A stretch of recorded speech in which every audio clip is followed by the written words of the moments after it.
વડોદરામાં ગરમીને કારણે એક વ્યક્તિનું મોત નીપજ્યું છે। વડોદરામાં એક વ્યક્તિનું મોત થયું છે।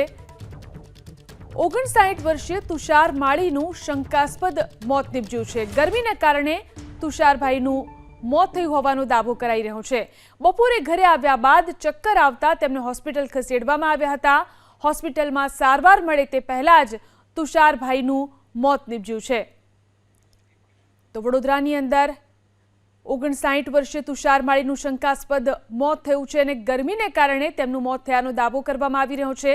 બપોરે તેઓ ઘરે પરત આવ્યા બાદ તેમને ચક્કર આવતા હોસ્પિટલ ખસેડાયા હતા। વડોદરામાં ગરમીને કારણે એક વ્યક્તિનું મોત નીપજ્યું છે। વડોદરામાં એક વ્યક્તિનું મોત થયું છે।